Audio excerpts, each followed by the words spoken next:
Hare Krishna, Hare Krishna, Krishna Krishna, Hare Hare, Hare Rama, Rama Rama, Hare Hare.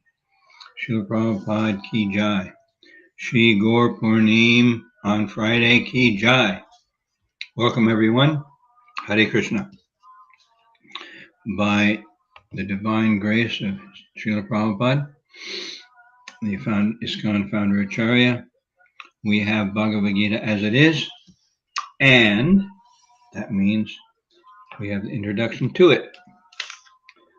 So much here, it's like this introduction has everything that's in the whole Gita, maybe in nutshell form, but so we're on.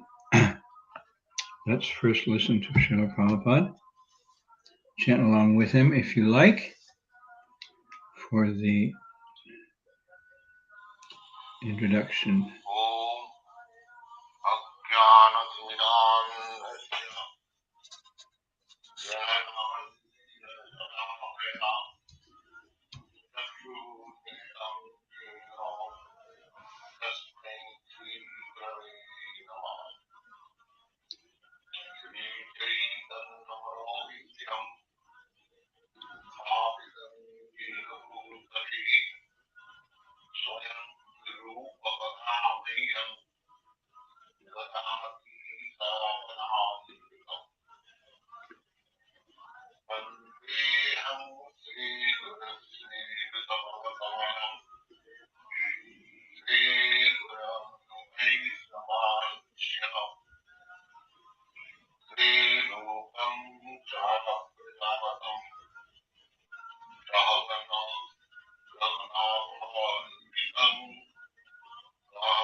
Hare Krishna. Srila Prabhupada ki jai. That transcendental sound vibration is perfect. Absolutely perfect.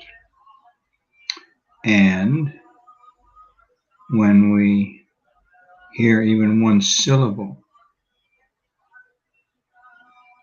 then that is enough, potentially, to perfect our whole lives. When that conviction and faith becomes deep, the sound vibration coming from the lotus lips of the pure devotee is sufficient to take us out of this material consciousness 100%,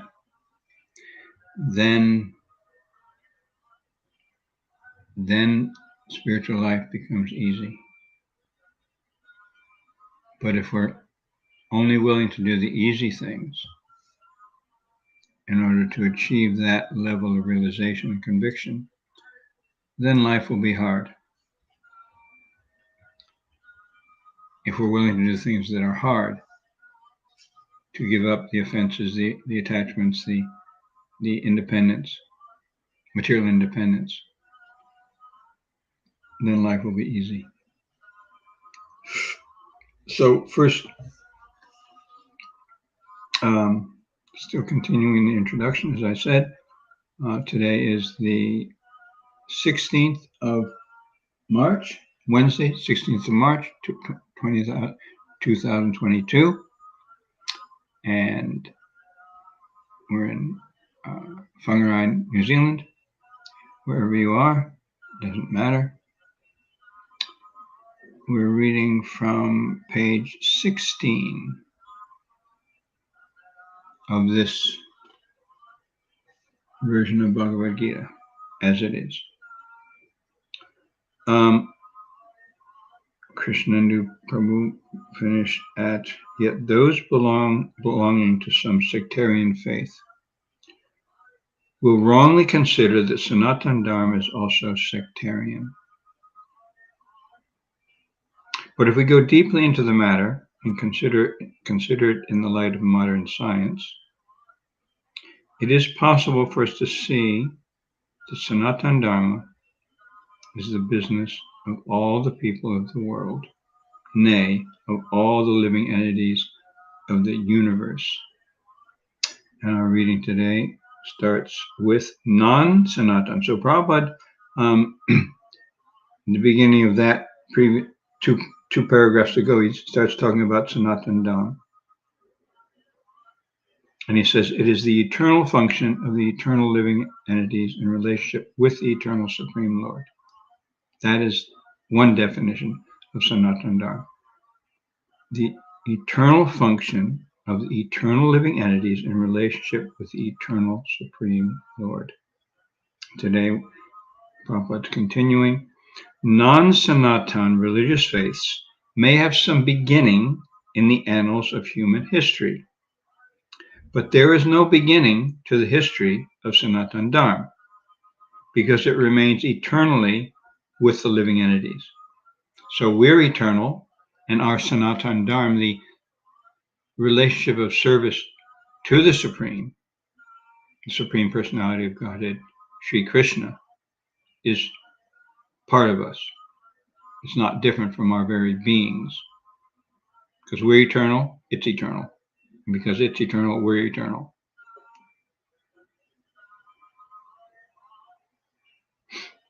It remains eternally with the living entities. Insofar as the living entities are concerned, the authoritative Shastras state that the living entity has neither birth nor death. So Sanatana Dharma, specifically in relation to us, the living entities,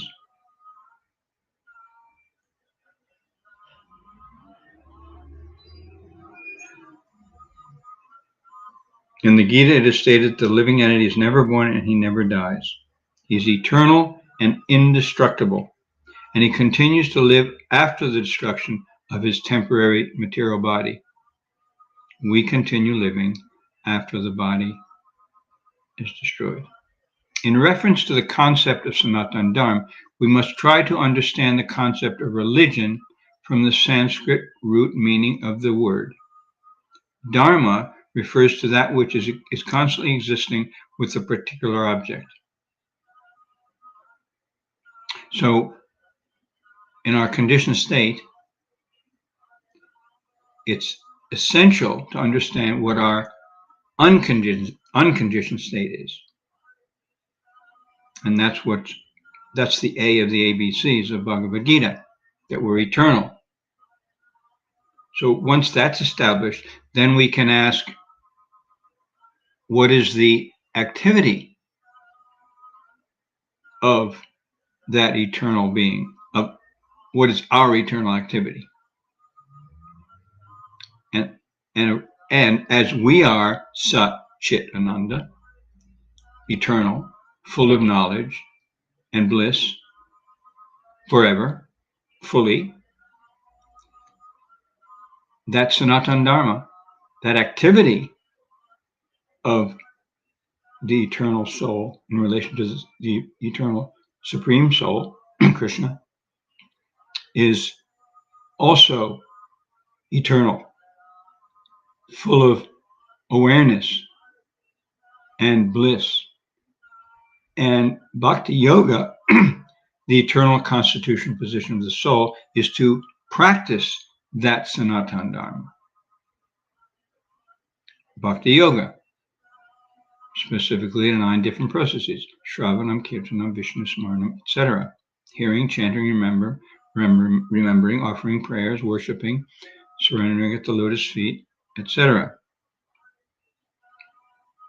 So that activity itself is perfect and wonderful. Now, we may not be surrendered to that process fully. We may not experience the results of that process fully, even though the process, being perfect and eternal, is always active, whether we experience it or not. It doesn't, the sun, the brilliance of the sun does not depend on the amount of cloud. It's never changing. So the process of the connection with Krishna is not changing. But we, being more or less attached to the cloud of material existence, ignorance, passion, and mundane goodness, don't experience that. So Bhakti Yoga is the process of hearing and chanting, especially as the first, at least the beginning of the process, is the means by which we can learn to be connected constantly in that activity. Brahma Bhuta, Prasanatma, Nasochati, Kanchati. Krishna says, one who is fully engaged in devotional service and never falls down in any circumstance or deviates in any circumstance, he's liberated on the Brahma Bhuta platform. And that's where pure devotional service begins. Dharma refers to that which is constantly existing with the particular object. We conclude that there is heat and light along with the fire. Without heat and light, there is no meaning of the word fire. Similarly, we must discover the essential part of the living being, that part which is his constant companion. Prabhupada said we must discover that. Discover, uncover, manifest within ourselves and within others, which is our mission. To be fully Krishna conscious ourselves, gradually more and more, and to help others to do the same thing, and thus also experience that eternity beyond anything in this world, immediate liberation, the full awareness, realization, revelation, exciting, stimulating, inspiring, emboldening awareness that I'm eternal, I don't die, I have nothing to do with this material world, even though I'm here and I take care of the vehicle in order to promote, to expand my service. It's like me and my aging condition. We're all aging, but my vehicle's a little bit older than most of yours. We often need to take care of it more, but with full absorption. I was watching a clip on Facebook yesterday of devotee I've known in the past for years and years and years. I haven't seen in, I don't know, at least 20 years, maybe more. And his family with him were celebrating his birthday. His body's 80 years old. I couldn't even recognize him. He was there chanting and dancing with his family, younger generations, chanting Hare Krishna in Kirtan. I couldn't even recognize him. I thought, such another good wake-up call for me. Yeah, this is happening to me. In youth, I could avoid it, or in younger age, I could avoid it and pretend everything's all right. No, I've got this. I'm renting this house, and one of the things that the former, well, the proprietor person I'm renting from has this sign in the lounge when I came in. Everything is going to be okay. Well, first of all, that says to me that right now, that means everything is not okay right now. It's going to be okay, but it's not okay now. And that's, I mean, if someone is aware of that and things like that, okay, good on them. But the other thing is, it's not going to be okay. Without Krishna, this positive thinking, it's all just sentimental. It's all so many zeros without the one. Positive thing's great, but if you haven't got the one in front, it's not going to be okay. No, it's not. I'm going to get old. I'm getting older. I'm not getting older. My body's getting older. It's going to get sick or sicker, and it's going to die. It's going to die. That's not, without Krishna, that's not okay. So Prabhupada says, we must understand. We must try to understand the concept of religion from the Sanskrit root meaning of the word. Dharma refers to that which is constantly existing with the particular object. We can, and we read more there, that part which is his constant companion. So devotional service is not somewhere else. As Lord Chaitanya says, Nitya Siddha Krishna Prema Sadhya Kabhu Noi. The devotional service is not foreign or external. It's the love of Krishna is there in the heart. It is our constant companion. That constant companion is his eternal quality. To love Krishna is our eternal quality for everyone. Whether we like them or not, whether they're vax or anti-vax, everyone has that quality. And that eternal quality is his eternal religion. So we chant Hare Krishna with everyone and for everyone. So anyone can hear, everyone can hear. We don't make distinction.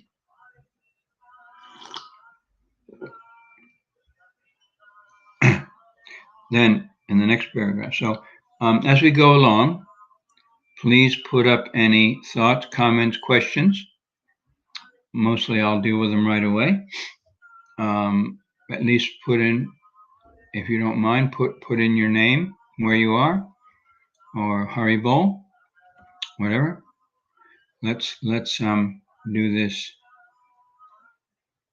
Shravanam Kirtanam. Kirtanam means together. Hearing isn't good enough. It's perfect in one sense, but what about you? What about the other? What about if I'm sitting in a class? I want to be able to share my realizations, ask questions, and that makes it even more lively for everyone. That active, interactive Shravanam Kirtanam. So please put up your name and Haribol or whatever. Question, comment, realization? When Sanatana Goswami asked Sri Chaitanya Mahaprabhu about the Swarup of every living being, the Lord replied that the Swarup, or constitutional position, sometimes the word Swarup is understood to mean form. Here Prabhupada gives the example, Swarup, or the constitutional position of the living being, and a living being is the rendering of service to the Supreme Personality of Godhead. That is our constitutional position. If we analyze this statement of Lord Chaitanya, we can easily see that every living being is constantly engaged in rendering service to another living being. A living being serves other living beings in two capacities. By doing so, the living entity enjoys life. The living entity enjoys life by serving.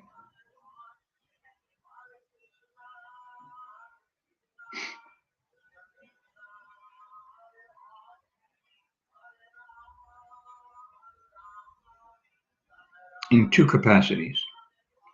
The lower animals serve human beings as servants serve their master.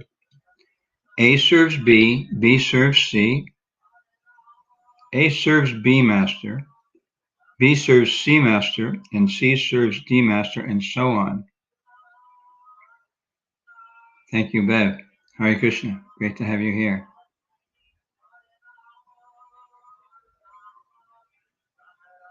Under these circumstances, we can see that one friend serves another friend. The mother serves the son. The wife serves the husband. The husband serves the wife, and so on. If we go on searching in the spirit, it will be seen that there is no exception in the society of living entities to the activity of service. There is no exception. Everyone is serving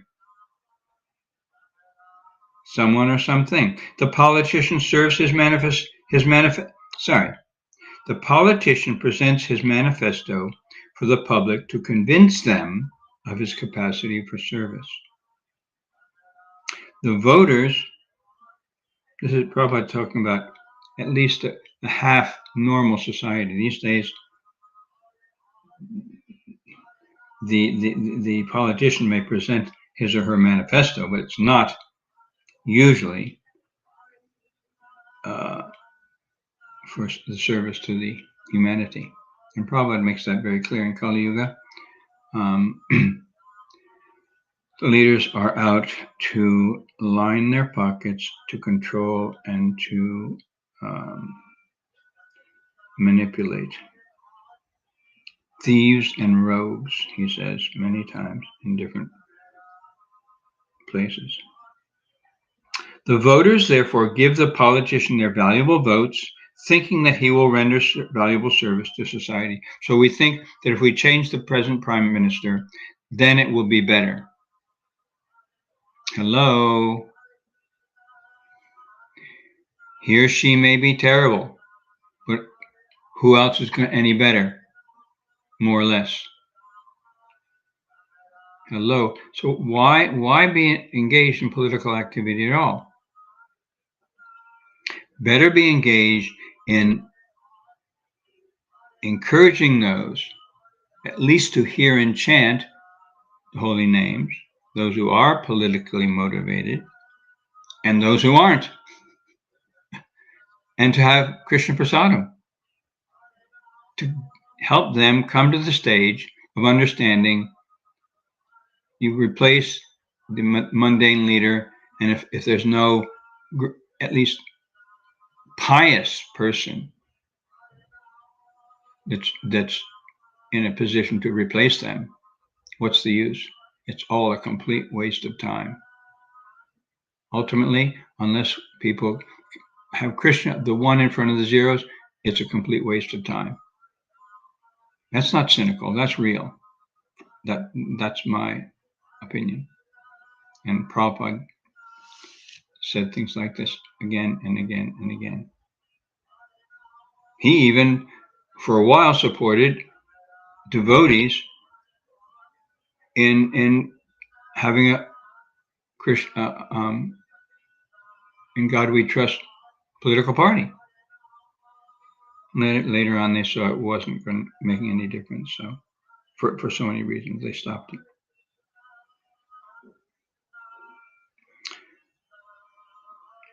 The shopkeeper serves the customer, and the artisan serves the capitalist. The capitalist serves the family, and the family serves the state in the terms of the eternal capacity of the eternal living being. So we're using our eternal constitutional activity, devotional service, in relation to mundane things. That's material life. In this way, we can see that no living being is exempt from rendering service to other living beings, and therefore we can safely conclude that service is the constant companion of the living being, that the rendering of service is the eternal religion of the living being. And that the rendering of service is the eternal religion of the living being. So this term Dharma, Prabhupada is expanding on it here in these pages. And he talks about it in many places. I'm going to give you some references.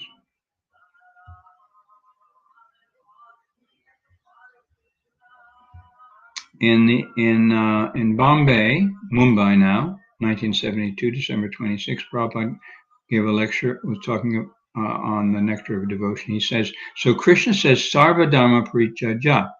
You have to give up this Bhoga Dharma and Tyaga Dharma. So Prabhupada gives many names to the different kinds of Dharma. Sometimes he calls it Swadharma or Dharma. And I'll go back to that one in Mumbai, but also in Mumbai, 1973, he was giving a lecture at the Bharatiya Vidya Bhavan. He said, actually, there are two kinds of Dharma, Pashu Dharma and Manava Dharma. Pashu, meaning animal. Pashu Dharma means eating, sleeping, sexual intercourse, and defending. This is Pashu Dharma.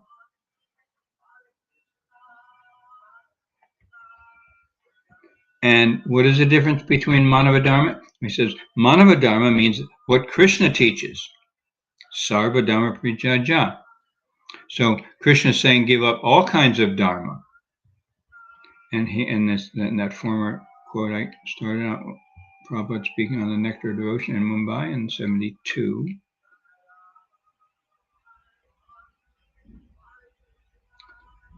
They are now engaged in two kinds of Dharma. Somebody, karmis, they are Bhoga Dharmi. They want to enjoy. And the Tyagi, they want to renounce this Bhoga. So both of these will not help you. So whether one is inclined to enjoy material senses, body, existence, or whether one wants to give it up. The impersonalists, they're out of frustration, they're giving up because they understand they can enjoy. And it's surprising that most people, 99.9% of the population, are impersonalists. They're in that mode of frustration. We want to get out. We want something else. And of course, even people who are trying to give up material enjoyment without the spirit, without the Krishna factor, they're very rare. There are those two kinds. So this Bhoga Tyag has no meaning. It has no benefit. One has to become devotee. Either in the Bhoga field or in the Tyaga field, it doesn't matter. If one is in the enjoying mood or in the renunciation mood, it doesn't matter. What is required is service. That service, it may be on the platform of Bhoga or service. Service is required. Krishna's service. Krishna has to be satisfied. And then I'll go back to the other second Mumbai lecture at the Bharatiya Vidya Bhavan, 1973. Pashu Dharma. He uses many names. Manava Dharma, Pashu Dharma, Paradharma, Aparadharma.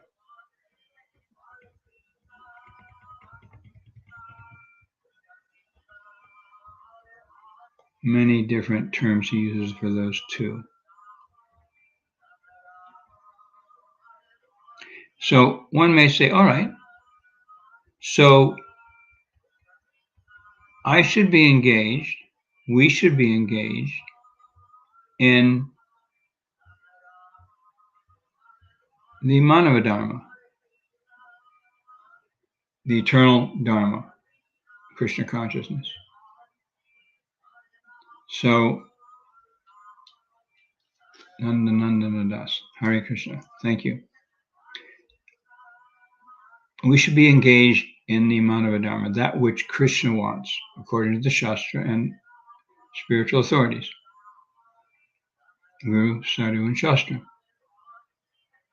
Now, if I'm not purely in that, engaged in devotional service, what does that mean?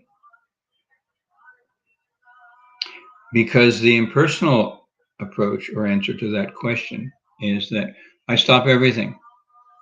But Prabhupada has already made it very clear that tyagi, that renunciation path, is not wanted. We should give up that renunciation path also. We give up the sense gratifying or the material enjoyment mentality, and we give up giving it up. That sounds like doesn't make sense. But we give up renouncing because it's not even ours to renounce, and because service, the real Dharma, is to be actively engaged in personal service to the Supreme Lord, better yet, to the servants of the Supreme Lord. Gopi Bhava, Bhattakramala, Dasa. I'm not so many things Lord Chaitanya said, but I'm the servant of the servant of the servant. And Krishna says it very clearly. One who says he's my devotee, he's not my devotee. But one who says he's the devotee of my devotee, or the servant of my servant, he is my devotee. So we want to give up the renunciation of the material world. We want to use it for Krishna. So in our present situation, our conditioned state, how do we do that? Because we should be we're thinking, oh, I should do everything purely. I should do everything with complete devotion, never think of anything else, never do anything else. Now that, for most of us, is not realistic. It's the goal. It's definitely really the goal. We don't want to forget the goal.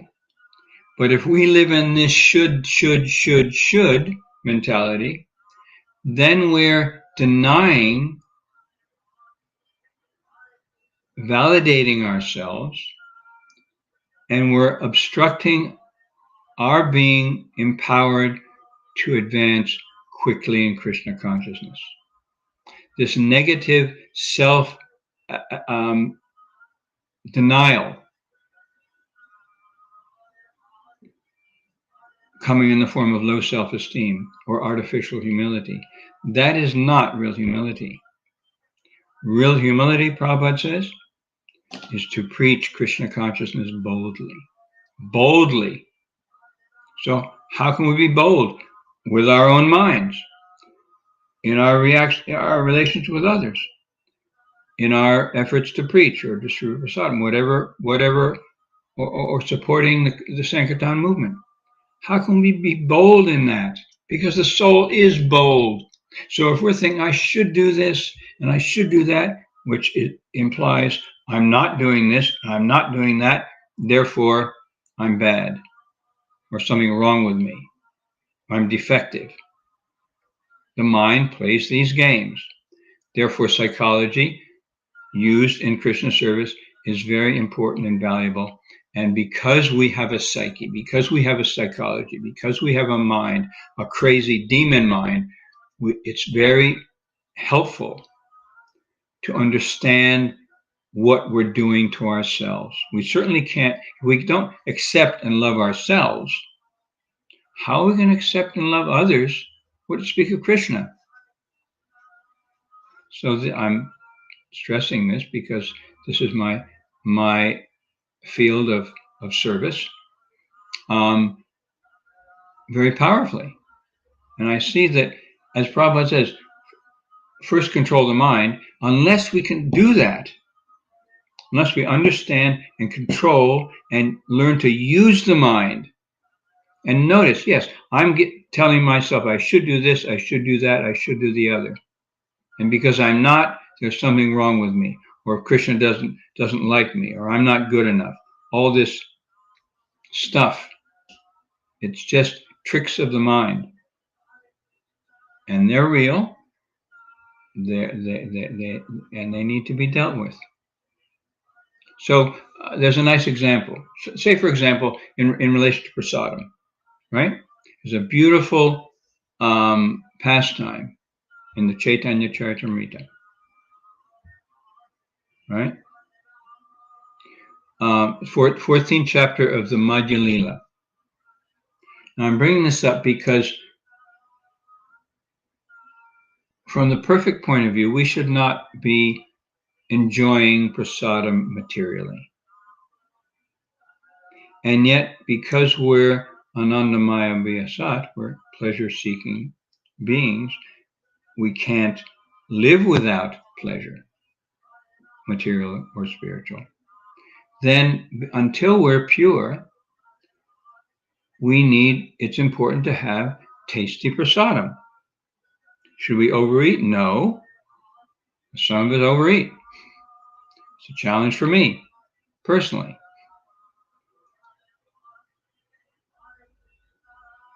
In the interim between completely conditioned life and pure Krishna consciousness, there's a gap.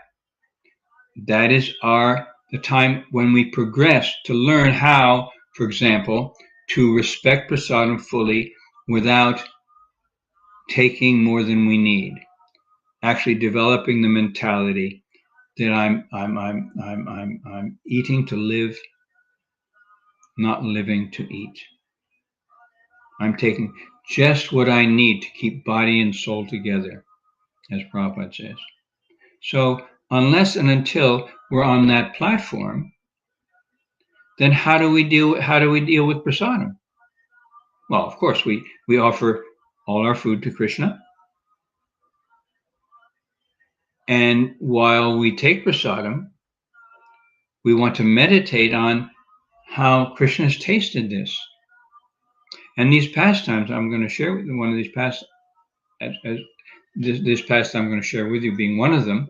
It's amazing to see the contrast between pure approach and mentality in taking prasadam and the conditioned or the progressive, the advancing, aspiring devotees situation. So this is, as I said, Madhya Lila of the Chaitanya Charitamrita. This is chapter 14, the Vrndavan Pastimes.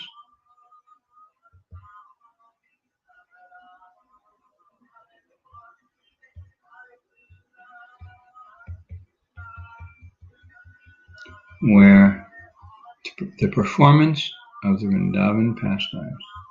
And in this particular section I'm going to read now, King Prataparudra was a very, very great devotee, even though Chaitanya in the beginning would not even see him.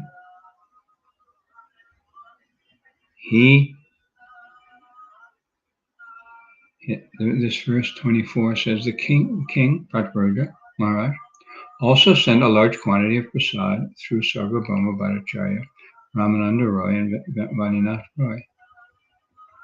The prasad sent by the king had been offered at the Balagandi festival and included uncooked milk products. That kind of struck me, uncooked milk products and fruits. It was all of the finest quality, and there was no end to the variety. So here, there's a whole list. You'll be amazed at all these different kinds of prasadam. These are all, until the end of the list, uncooked milk products and fruits. There was curd. I don't know if you can say curd was cooked or not, but fruit juice, coconut, mango, dried coconut, jackfruit, various kinds of bananas, and palm fruit seeds. And Prabhupada says in the one-line purport, this is the first list of prasad offered to Lord Jagannath. Text 27, there were also oranges, grapefruit, tangerines, almonds, dried fruit, raisins, and dates. There were hundreds of different types of sweetmeats like Manohara Laddu. I don't know what that is exactly. Kind of sandesh, okay. Sweets like Amrita Gutika, round sweetmeats, it says in the word meanings, and various types of condensed milk. There were also papayas and saravati, a type of orange, and also crushed squash. There was also regular cream. Get this one, fried cream. Fried cream. If you have any idea what that is, please put it in the chat. Fried cream and a type of puri made with cream. So now we're getting into cooked foods. But there were also sweets like harivalabha. What's harivalabha? A sweetmeat like bread fried in ghee, like a donut, Prabhupada says in the word meanings. Donuts. And sweets made of senoti flowers, karpura flowers, and malati flowers. There were pomegranates, sweets made with black pepper, sweets made with fused sugar, and amrita jalebi. Jalebi, I don't know if it's jalebi. Amrita jalebi. A preparation generally called amrita jalebi, made with rice powder and chickpea flour, mixed with yogurt, fried in ghee, and immersed in sugar water. Woo! Hare Rama. There was lotus flower sugar. Someone can start making that and marketing it. A kind of bread made from urd dal, crispy sweetmeats, sugar candy, fried rice sweets, sesame seed sweets, and cookies made from sesame seeds. There were sweetmeats made from sugarcane candy in the form of oranges, lemons, and mangoes, along with fruits, flowers, and leaves. There was yogurt, milk, buttermilk, butter, fruit juice, a preparation made of fried yogurt and sugar candy. Whew, fried yogurt. And salty mung dal sprouts with shredded ginger. There were also You getting tired? I'm sure you're not. Endless list. There were also various types of pickles, lemon pickle, berry pickle, and so on. Indeed, I am not able to describe the variety of food offered to Lord Jagannath. And Prabhupada says in the first purport for a while, in verses 26 through 34, this last verse, 34, the author describes the various foods offered to Lord Jagannath. He has described them as far as possible, but he finally admits his inability to describe them completely. And the next verse is, when Sri Chaitanya Mahaprabhu saw half the garden filled with a variety of prasadam, that must have been a lot of prasadam. And just that list that the partial list we just read, so many. He was very satisfied. Indeed, Sri Chaitanya Mahaprabhu was fully satisfied just to see how Lord Jagannath accepted all the food. Now, here's getting into the question of our dharmic situation, devotional service situation in relation to prasadam. Purport. Following in the footsteps of Sri Chaitanya Mahaprabhu, a Vaishnava should be fully satisfied simply to see a variety of food offered to the deity of Jagannath or Radha. Now, this is the perfect Vaishnava platform.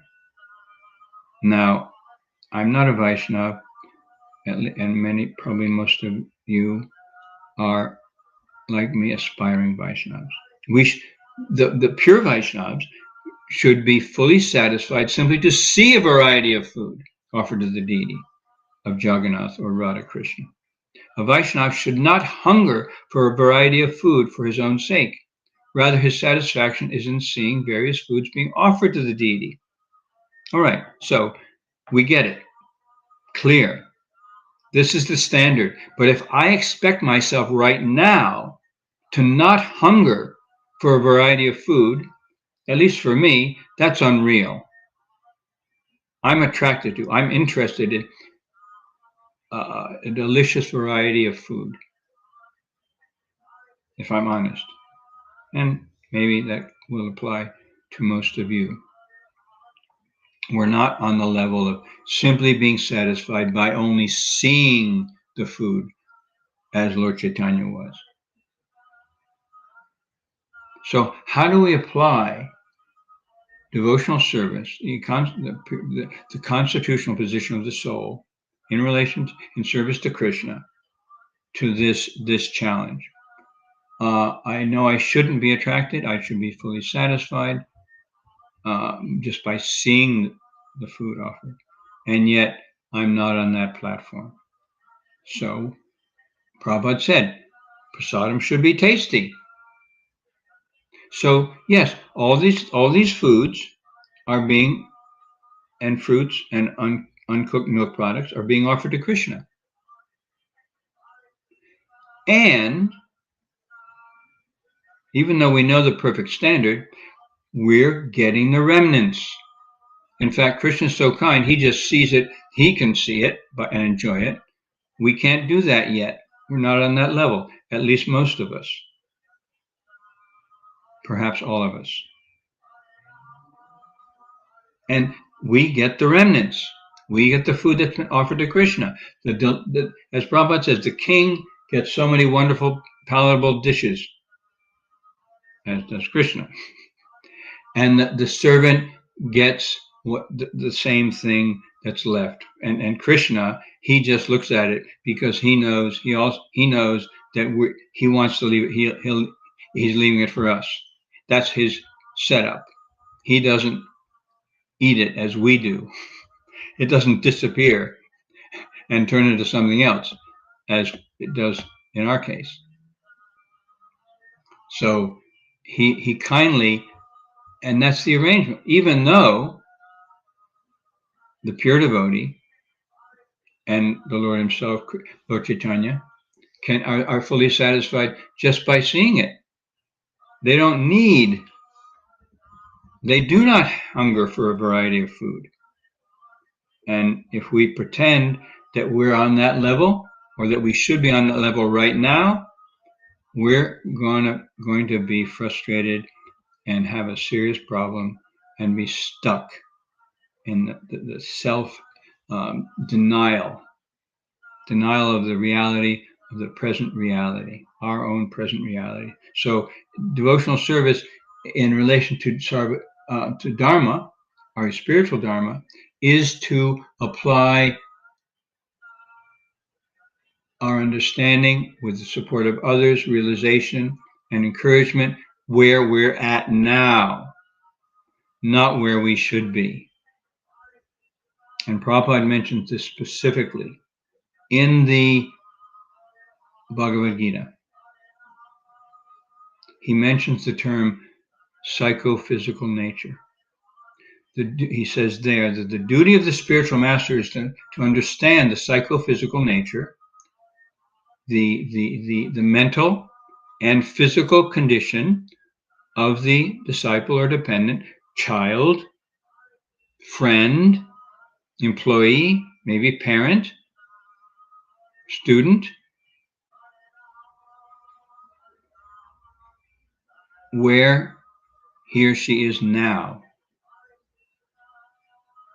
and help them to engage in service accordingly. And right here in this purport, further on, the spiritual master's duty is to engage his disciples in preparing varieties of nice food to offer the deity. After being offered, this food is distributed as prasadam to the devotees. These activities satisfy the spiritual master, although he himself does not eat or require such a variety of prasadam. So there's a slight distinction in that sentence between the level of the spiritual master. These activities satisfy the spiritual master. In fact, that verse, Chaturvidha Shri Bhagavat Prasad, that we sing every morning, the spiritual master is always offering Krishna 4 kinds of delicious food. Analyzes that which is licked, chewed, drunk, and sucked. When the spiritual master sees the devotees are satisfied by eating Bhagavat Prasadam, he is satisfied. I offer my respectful obeisances under the lotus feet of Saraswati. So the spiritual master is satisfied when we are satisfied. When he sees that the devotees are satisfied by eating Bhagavat Prasadam. So there's two parts. There's a great spectrum, a long spectrum of how we engage in service, with the point of becoming qualified to make disciples all over the world. Vachavi. When we can control our tongue. How do we control our tongue? By having nice prasadam.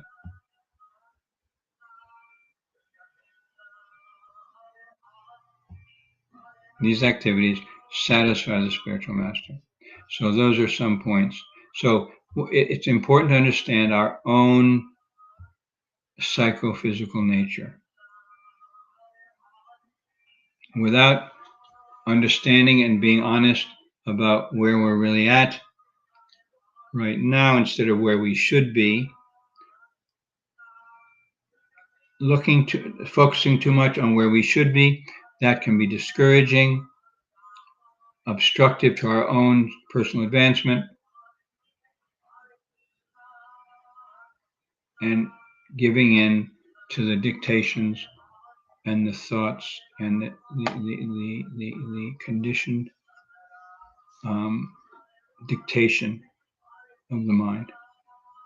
So we're almost at time now, but I'd like to hear what you think about what I've been saying, because sometimes I speak in ways that people don't understand, and I expect everyone to understand what I understand. And I don't always make things clear. So I'd like to know, first of all, if it's clear, please say yes, whatever. Please write yes.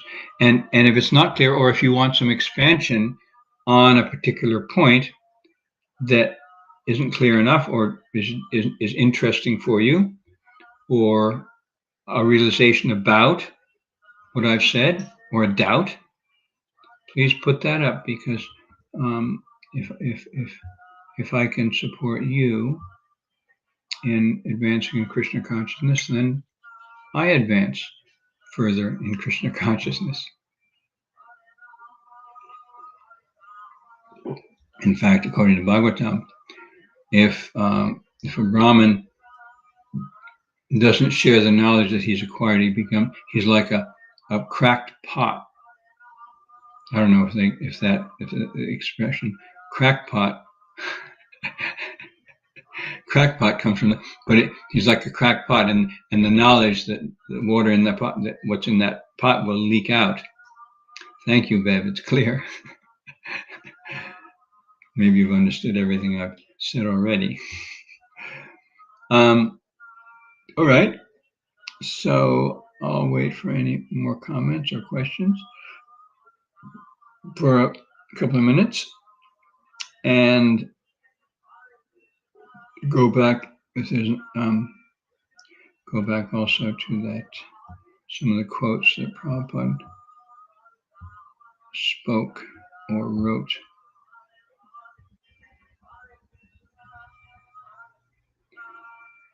So what is the difference between Manavadharma and Pashudharma? Manavadharma means what Krishna teaches. Sarvadharma Prajaja. So one may think, well, all right, if Manavadharma means what Krishna teaches. I'm not doing that. Maybe a little bit, but I'm not doing it very well. So does that mean I'm not engaged in Madhava Dharma? I'm not engaged in Krishna-centered Dharma? This is Manava Sarva Dharma Prijaja. This is Manava Dharma. Accept this, anything that is Pashu Dharma or animal.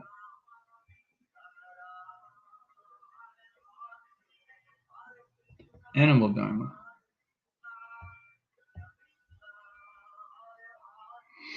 Mundane Dharma. Right. So if we're on the path and we stick to it, we've already achieved it. In that sense, the beginning and the end is the same. If we chant Hare Krishna, pure or not, that is our eternal activity. Whether we're doing it perfectly or purely or not is irrelevant. The mind may say something else, that you're not doing it well enough, blah, blah, blah, and it's be self-defeating, discouraging. But that's not what Scripture says. Prabhupada says, just like, I think it's Prabhupada, if you purchase a ticket from Auckland to Los Angeles, having that ticket means you're practically you're there. You may not be physically there yet, but you have the ticket to get there. It means you can get on the plane and you can get there. You may not be there yet, but you're going to arrive there. In the same way, if we continue with patience and determination and proper association, giving up mundane association, which is not encouraging for us, then the result, the conclusion, the end result, the perfection is guaranteed. It's a question of staying on the path. All right, unless I'll give another minute for anyone who wants to ask or say or share or even any doubt. Another minute. I encourage you to notice what the crazy mind is doing and say, thank you, but no thank you. Thank you, and get lost. Get out of here. You can beat your mind. In the morning, beat your mind with a stick, and in the evening, sweep it with a broom. Srila Bhaktisiddhanta Saraswati says. So what does it mean to beat it? Yato nischalati, manascha chalam astiram. From wherever and whatever the mind may wander due to its flickering and unsteady nature, one must certainly withdraw it and bring it back under the control of the self, the super self, super soul. So being patient and determined, we can do that. If you're on a roller coaster, which is this material life, in our endeavor to develop pure devotional dharma, it's like a roller coaster. There's only one thing you don't do when you're on a roller coaster. You know what that is, right? You don't try to get off. You don't jump out. Hare Krishna. Srila Prabhupada Ki Jai. Thank you for your listening and your participation and your support. Of all the senses, the tongue is the most gracious and control. The tongue is very difficult to conquer the tongue in this world. Is the tongue harder to control than the mind? Very good question. Well, I think you know what Krishna, Arjuna emphasizes in Bhagavad Gita. He Says, Krishna, I think it is more difficult to control the mind than the raging wind. And Krishna says, yes. So, yes, the tongue is the tongue is the most uncontrollable. So, very good question. The mind is the center of all the senses. So if we control the mind, the other senses down in a line become controlled, starting with the tongue. Now, how we control the mind, because this is a complex question, complex subject. Thank you, Bev. That opens up a vast discussion, because controlling the mind doesn't mean forcing it, but it means understanding in discussion like this the thinking, feeling, willing of the mind. Those are the three activities of the mind: thinking, feeling, and willing. So we think something, and out of that our feelings arise, and it may be attraction to nice food, materially speaking. But if that's prasadam, then we only eat prasadam, and therefore Krishna is pleased, spiritual master is pleased, Krishna is pleased, and they help us. They give us strength. So the subtle aspects of using the mind to remember, to think about the instructions of the spiritual master, to think about that pastime of King Prataparudra delivering all these incredible kinds of foodstuffs that have been offered to Lord Jagannath, to Lord Chaitanya and all the devotees. Using the mind to the huge, almost unlimited potential of the mind to think about the pastimes, to hear. The more we hear, the more our attraction develops. Even though we may have no attraction now, as Lord Chaitanya said, we continue, attraction will develop. And you, and I'm sure everyone else, has had great attraction, maybe more, maybe less at different times, for Krishna consciousness. So we want to use the mind to adjust. Prabhupada says, mold your life in such a way that you can always remember Krishna and never forget him. So the more we use the mind for that, we will become satisfied. And the lower, so-called lower senses, including the tongue, they become satisfied. Now maybe that's theoretical, but that's my understanding of how it works. I hope that helps. What do you think?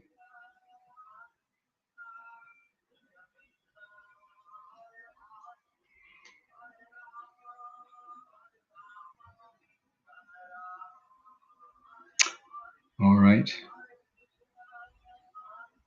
Thank you very much for that important question. Very intelligent question, Beth. Hare Krishna. Srila Prabhupada ki jai. Srimad Bhagavad Gita ki jai. Shri Gaur Purnim Friday ki jai. We're having our main in-person program, public program here in Vrndavan on Friday, starting in the afternoon. I'll see if it can be on Zoom. I've been invited to speak on Ambarish's We Can in online gathering, the evening of Friday, 6 to 7. I'm sure that's available for everyone. And during the day, I'm not sure if we'll have any online programs. I'll be online with a group in America. Yes, we'll have a wonderful celebration. Thank you again. Hare Krishna.